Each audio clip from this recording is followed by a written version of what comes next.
ಎಲ್ರಿಗೂ ನಮಸ್ಕಾರ. ನಾನು ಶಕುಂತಲಾ. ಇವತ್ತು 79ನೇ ಸ್ವಾತಂತ್ರ್ಯ ದಿನಾಚರಣೆಯನ್ನು ಆಚರಿಸ್ತಾ ಇದ್ದೀವಿ. ಎಲ್ಲರೂ ಒಂದು ನೆನಪು ಮಾಡ್ಕೊಳ್ಬೇಕಾಗಿರುವಂಥ ವಿಷಯ ಏನಪ್ಪ ಅಂದರೆ, ನಮ್ಮ ಭಾರತ ದೇಶದ ಗಡಿಯಲ್ಲಿ ತನ್ನ ಪ್ರಾಣನೂ ಲೆಕ್ಕಿಸದೆ ಸೈನಿಕರು ರಾತ್ರಿ ಹಗಲು ನಮಗೋಸ್ಕರ, ನಮ್ಮನ್ನು ರಕ್ಷಣೆ ಮಾಡೋದಕ್ಕೋಸ್ಕರ ದುಡಿತಾರಲ್ಲ, ಅಂತಹ ಮಹಾನ್ ಯೋಧರಿಗೆ ನನ್ನದೊಂದು ಸೆಲ್ಯೂಟ್. ಹಾಗೆಯೇ ತನ್ನ ಮಗ ಈಗ ಒಂದು ಸೈನಿಕನಾಗಿ ಹೋಗಬೇಕಾದ್ರೆ ಯಾವಾಗ ಸಾಯ್ತಾನಂತನೂ ಗೊತ್ತಿರಲ್ಲ. ಆದರೆ ಸಾಯ್ತಾನೆ ಅಂತ ಗೊತ್ತಿದ್ದು ಕೂಡ ಹೆತ್ತ ತಾಯಿ ತನ್ನ ಮಗನನ್ನು ನಮ್ಮ ದೇಶದ ರಕ್ಷಣೆಗೋಸ್ಕರ ಕಳಿಸ್ತಾಳಲ್ಲ, ಅಂಥ ತಾಯಿಗೆ ನನ್ನದೊಂದು ಸೆಲ್ಯೂಟ್. ಹಾಗೆ ಎಷ್ಟು ಹೆಣ್ಮಕ್ಳು ಮದುವೆ ಆಗಿರಲ್ಲ ಸೈನಿಕರನ್ನು. ಎಷ್ಟೊಂದು ಹೆಣ್ಮಕ್ಳು ಮದುವೆ ಆಗಿರ್ತಾರೆ, ಸೈನಿಕ ಅಂತ ಗೊತ್ತು. ತನ್ನ ಸಿಂಧೂರ ಯಾವಾಗ ತನ್ನ ಹಣೆಯಲ್ಲಿರುವಂತಹ ಕುಂಕುಮ ತನ್ನ ಕಣ್ಣೀರಿನಿಂದ ಕರಗೋಗುತ್ತೋ ಅಂತ ಗೊತ್ತಿದ್ರೂ ಕೂಡ ತನ್ನ ಮುತ್ತೈದೆ ಭಾಗ್ಯ ಯಾವಾಗ ಕಳ್ಕೊತೀನೋ ಅನ್ನೋದೇ ಗೊತ್ತಿರಲ್ಲ. ಆದರೆ ತನ್ನ ಆ ಹಣೆಯಲ್ಲಿರುವ ಕುಂಕುಮ ಯಾವಾಗ ಕರಗೋಗುತ್ತೋ ಅನ್ನೋದು ಗೊತ್ತಿದ್ದೂ ಕೂಡ ನನ್ನ ಗಂಡ ಯಾವತ್ತೂ ನನ್ನನ್ನು ದೂರ ಮಾಡಿ ಹೋಗ್ತಾರೋ ಅಂತ ಗೊತ್ತಿದ್ದೂ ಕೂಡ ಒಂದು ಮದುವೆ ಆಗ್ತಾರಲ್ಲ, ಅಂತಹ ಸೈನಿಕನನ್ನು, ಅಂತಹ ಮಹಾನ್ ಹೆಣ್ಮಗಳಿಗೆ ನನ್ನದೊಂದು ಸೆಲ್ಯೂಟ್.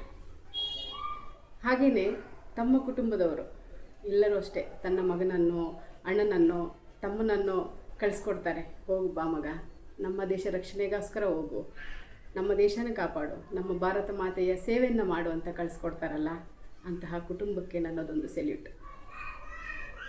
ಹಾಗೆ ಇಷ್ಟೆಲ್ಲ ಸೇವೆ ಮಾಡುವಂತಹ, ಇಷ್ಟೆಲ್ಲ ತ್ಯಾಗ ಮಾಡುವಂತಹ ಅಂತಹ ಸೈನಿಕರು ಇರಬೇಕಾದ್ರೆ ನಾವೇನು ಮಾಡ್ತಾಯಿದ್ದೀವಿ? ಏನು ಮಾಡ್ತೀವಿ? ಟಿ ವಿನಲ್ಲಿ ಒಂದು ದಿನ ಬರುತ್ತೆ, ಇವತ್ತು ಇಂಡಿಪೆಂಡೆನ್ಸ್ ಡೇ, ಇವತ್ತು ಸ್ವಾತಂತ್ರ್ಯ ದಿನಾಚರಣೆ ಅಂತ ನೋಡ್ತೀವಿ. ಯಾವುದೋ ಒಂದು ತ್ಯಾಗ ಮಾಡ್ತಾ ಇರೋದು, ಬಲಿದಾನ ಮಾಡ್ತಾ ಇರೋ ಒಂದು ಮೂವಿನೋ ಏನೋ ನೋಡಿ ಆ ಕ್ಷಣಕ್ಕೆ ಕಣ್ಣೀರು ಹಾಕಿ ಸುಮ್ಮನೆ ಆಗ್ತೀವಿ. ಅಷ್ಟೇ ನಾವು ಮಾಡಬೇಕಾಗಿರೋದು. ನಮ್ಮ ಮಕ್ಕಳಿಗೆ ನಮ್ಮ ದೇಶದ ಬಗ್ಗೆ ನಾವು ಗೌರವ ಹೇಗೆ ಕೊಡಬೇಕು, ಗುರು ಹಿರಿಯರಿಗೆ ಗೌರವ ಹೇಗೆ ಕೊಡಬೇಕು, ಎಂತೆಂಥವರು ಪ್ರಾಣತ್ಯಾಗ ಮಾಡಿದ್ದಾರೆ ಅನ್ನುವಂತಹ ಸಣ್ಣ ಸಣ್ಣ ಕಥೆಗಳನ್ನು ನಾವು ನಮ್ಮ ಮಕ್ಕಳಿಗೆ ಹೇಳ್ಕೊಡ್ಬೇಕು. ಹೌದು ಅಲ್ವಾ? ನಾವು ಹೇಳ್ಕೊಡ್ಬೇಕು. ನಾನು ಎಷ್ಟೋ ಜನ ನೋಡ್ತೀನಿ, ಈಗ ಇತ್ತೀಚೆಗೆ ಎಲ್ಲಾದರೂ ಒಂದು ನ್ಯಾಷನಲ್ ಆ್ಯಂಥಮ್ ಬರ್ತಾಯಿದ್ರು ಕೂಡ, ಈವನ್ ಸ್ಕೂಲ್ ಕಾಲೇಜಲ್ಲಿ ನ್ಯಾಷನಲ್ ಆ್ಯಂಥಮ್ ಬರ್ತಾಯಿದ್ರು ಕೂಡ ಮಕ್ಕಳು ತಂಪಾಡಿಗೆ ತಾವು ಹೋಗ್ತಾ ಇರ್ತಾರೆ. ಚಿಕ್ಕವರು ಅಂತಲ್ಲ, ಈವನ್ ದೊಡ್ಡ ಮಕ್ಕಳೇ ಆಗಲಿ ತಂಪಾಡಿಗೆ ತಾವು ಹೋಗ್ತಾ ಇರ್ತಾರೆ. ನಾವು ಕಲಿಸ್ಬೇಕು. ಇವತ್ತಿಗೂ ನಾವು ನೆನೆಸ್ಕೋಬೇಕು ಜಲಿಯನ್ ವಾಲಾಬಾಗ್ ಘಟನೆ. ಯಾರಿಗೆ ಗೊತ್ತಿಲ್ಲ ಹೇಳಿ? ಒಂದು ಸಲ ನೆನೆಸ್ಕೊಂಡ್ರೆ ಎಂತೆಂಥ ಪ್ರಾಣತ್ಯಾಗ ಮಾಡಿದ್ರು. ಒಂದು ಹೆಣ್ಣುಮಗಳು ತನ್ನನ್ನು ತಾನು ಸುಟ್ಕೊಂಡು ಬ್ರಿಟಿಷರಲ್ಲಿ ಇಟ್ಟಿದ್ದಂತಹ ಸಿಡಿಮದ್ದು, ಇನ್ನು ನನ್ನ ರಾಜ್ಯವನ್ನು ಇವರೆಲ್ಲ ಹೋಗಿ ಅಲ್ಲಿ ಎಲ್ಲ ಅಟ್ಯಾಕ್ ಮಾಡ್ತಾರೆ, ಸೊ ಎಲ್ಲರೂ ನನ್ನವರೆಲ್ಲ ಸತ್ತೋಗ್ಬಿಡ್ತಾರೆ ಅಂತ ಹೇಳಿ ತನ್ನನ್ನು ತಾನು ಸುಟ್ಕೊಂಡು ಆ ಸಿಡಿಮದ್ದನ್ನೆಲ್ಲ ನಾಶ ಮಾಡೋಕ್ಕೋಸ್ಕರ ಅಲ್ಲಿದ್ದಂತಹ ಬ್ರಿಟಿಷರನ್ನೆಲ್ಲ ಸುಟ್ಟೋಗ್ಲಿ ಅವರೂ ನನ್ನ ಜೊತೆಯಲ್ಲಿ ಅಂತ ತನ್ನನ್ನು ತಾನು ಸುಟ್ಕೊಂಡಂತಹ ಕುಯ್ಲಿ ಇದ್ದಂತಹ ಹೆಣ್ಣುಮಗಳು, ಅಂತಹ ಹೆಣ್ಣುಮಗಳು ಕುಯ್ಲಿ. ಝಾನ್ಸಿ ರಾಣಿ ಹಿಂದೆ ತನ್ನ ಮಗುವನ್ನು ಬೆನ್ನಿಗೆ ಕಟ್ಕೊಂಡು ಹೋರಾಡಿದ್ಲು ಝಾನ್ಸಿ ರಾಣಿ. ಭಗತ್ ಸಿಂಗ್, ಉಧಾಮ್ ಸಿಂಗ್, ಮಂಗಲ್ ಪಾಂಡೆ, ಎಂತೆಂಥವರ ಕಥೆಗಳಿಲ್ಲ ನಾವು ನಮ್ಮ ಮಕ್ಕಳಿಗೆ ಹೇಳೋದಕ್ಕೆ ಅಲ್ವಾ? ನಾವು ಅದನ್ನು ಫಸ್ಟು ಮಾಡಬೇಕು. ನಮ್ಮ ಮಕ್ಕಳಿಗೆ ನಮ್ಮ ದೇಶದ ಬಗ್ಗೆ, ನಮ್ಮ ದೇಶದ ಸಂಸ್ಕೃತಿಯ ಬಗ್ಗೆ, ಸಂಸ್ಕಾರ ಎಲ್ಲ ನಾವು ಕಲಿಸ್ಬೇಕು, ಹೇಳ್ಕೊಡ್ಬೇಕು ನಮ್ಮ ಮಕ್ಕಳಿಗೆ.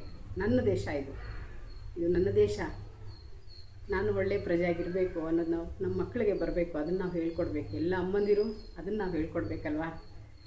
ಸೊ ಹಾಗೆಯೇ ಇವತ್ತು ಸ್ವಾತಂತ್ರ್ಯ ದಿನಾಚರಣೆಯ ದಿನ ರಾತ್ರಿ ಹಗಲು ಅಲ್ಲಿ ಗಡಿಯಲ್ಲಿ ಕಾದು ತಮ್ಮ ಪ್ರಾಣತ್ಯಾಗ ಅಂತಹ ಮಹಾನ್ ಹುತಾತ್ಮರಿಗೂ ನನ್ನದೊಂದು ದೊಡ್ಡ ಸೆಲ್ಯೂಟ್ ಹೇಳ್ತಾ, ಎಲ್ಲರೂ ನಾವು ನಮ್ಮ ಮಕ್ಕಳನ್ನ ಒಳ್ಳೆಯ ಪ್ರಜೆಗಳನ್ನು ಬೆಳೆಸೋಣ. ಎಲ್ಲ ಹೆಣ್ಮಕ್ಳು ಅಷ್ಟೇ, ನಮ್ಮಲ್ಲೂ ಸ್ಥೈರ್ಯ ಇದೆ, ಆತ್ಮಶಕ್ತಿ, ಗೌರವ ಎಲ್ಲ ಇದೆ. ಅದನ್ನು ನಾವು ಕಾಪಾಡ್ಕೊಂಡು ಹೋಗೋಣ. ಯಾರೇ ಆಗಲಿ, ಎಲ್ಲೇ ಒಂದು ಪ್ರಾಬ್ಲಮ್, ತೊಂದರೆ ಆಗ್ತಾಯಿದೆ ಯಾರಿಗೂ ಅಂದರೆ ನಾವು ಮುಂದೆ ಹೋಗೋಣ, ನಮ್ಮ ಕೈಲಾಗಿದ್ದು ಸಹಾಯ ಮಾಡೋಣ.